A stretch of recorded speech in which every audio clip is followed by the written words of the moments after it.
Welcome back to Locked On Buffs. We are free and available wherever you get your podcasts, so make sure to like, subscribe, and follow. I apologize for the hoarseness of my voice.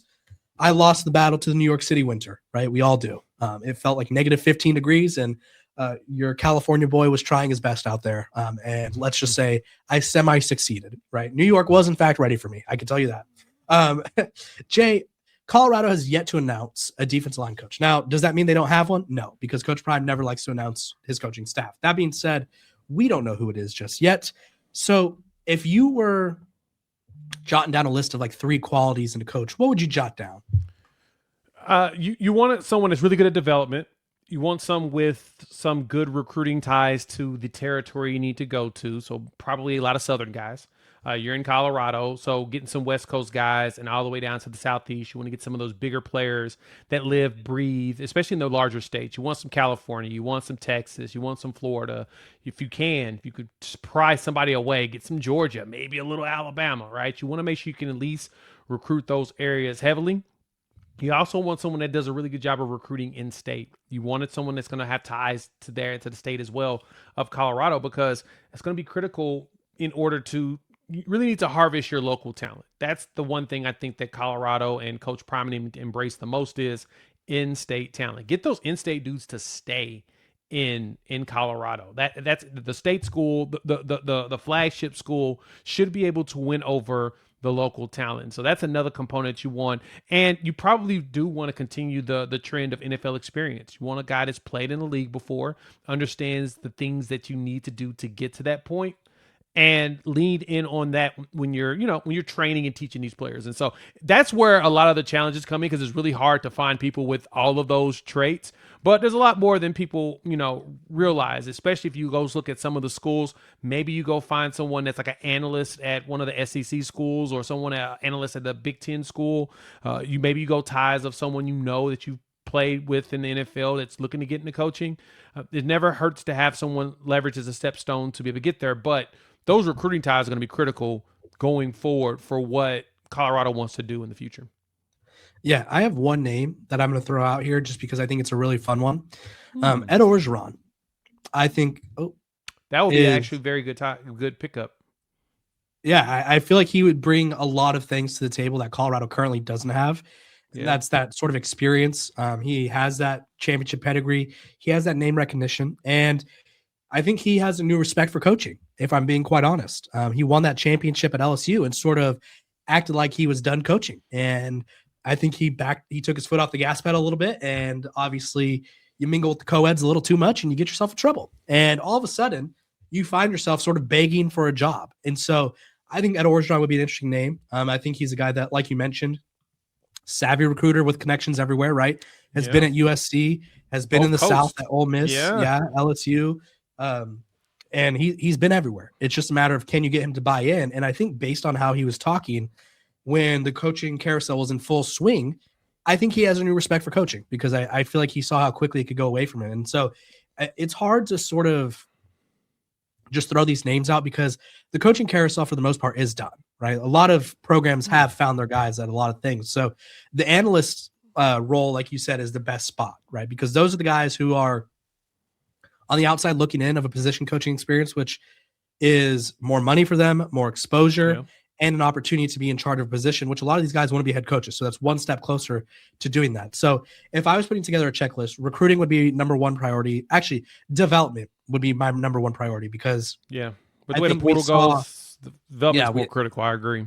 Yeah, because you have to be able to work with the talent you gave, because I think we talked about this, or I think I talked about this with Dukes, was Coach Pecco came in and inherited a defense line that he didn't really recruit or go after. Like, it was just like, okay, here are your guys. And I don't think he necessarily got the best out of those guys. And I don't think necessarily those are guys he would have picked himself. Yeah. So you're going to be, whoever you hire is in that same situation where you didn't pick any of these guys. That being said, you have to be able to maximize them. And so that's priority number one, recruiting. Just as important as it is to maximize these guys, you have to be able to replace them and complement them. Yeah. And so you have to be able to go all over, like Jay said, and be like, okay, I like this kid out of Georgia. Mind you, Georgia, Alabama, hotbed for defense linemen, right? The Coach Niblett, his school produced, I think it was like 2 top 50 recruits on the defensive side of the ball. So Get someone over there with those ties, right? That's So a good point. those are my top two. Then number three is just sort of understanding what is needed, right? I don't know if we had that last year, right? I think there was just sort of a lot of disconnects between the coaching staff and what was expected of them. Like, this is your job, but this is also part of your job. And are you doing every aspect of your job? Some could say yes. I think those who could say no either are no longer with the program or got demoted.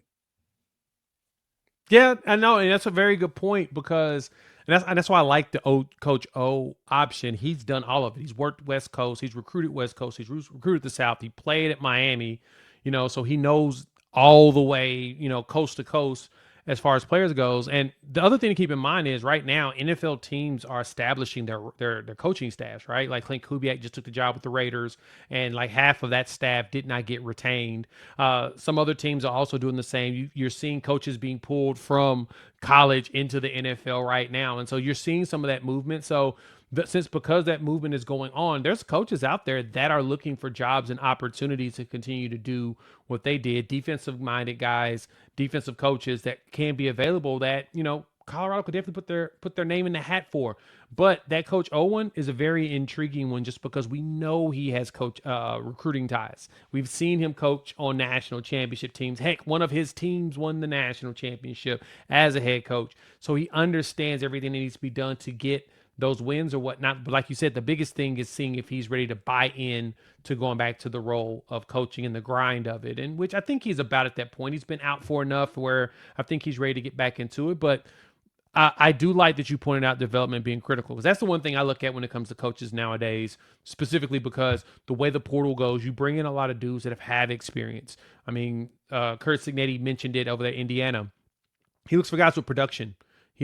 Depth doesn't exist to him in his mind. He's got players that's going to be back there, but he's looking for dudes that are productive and ready to come out and play and handle business. Prime appears to be going into a similar route with the latest slew of players that came in from the portal. It looked like the focal point was, okay, we're going to go after guys that they care about playing here. They care about playing ball. They care about being successful, and that's the focal point. And so in all actuality, it's probably one of the biggest things to keep in mind going forward with a lot of this is the whole focus is going to be, we need coaches that can develop the guys that we're going to bring in, but we also need guys that are also going to buy into the coaching. And so I like that that's the mentality. I'm hoping that that's where the focal point's going to be, but no, development's going to be the number one thing for any coach you bring in. Yeah, they have a long way ahead of them, right? It feels like the football season is so far away, but it's like we need to get something going right now. So, Jay, tell the people where they can find you because you're a busy guy. Yeah, I'm all over the place, right? Like, if you want to check me out for my Colorado content, check out Primetime CFB here on YouTube. I also talk OU football over at Unfair Sports as well as Locked On Sooners. Kevin, thanks for having me as usual. Yeah, thanks for having me, Jay. Thanks for coming on. We are free and available wherever you get your podcast. Make sure to like, subscribe, and follow. Hopefully next time you see me, my voice will be back and I will not sound as congested. But that's what a New York City winter does to a guy who's not ready for a New York City winter. So I will see you guys next time. I'm Kevin Bohr, host of Locked On Buffs.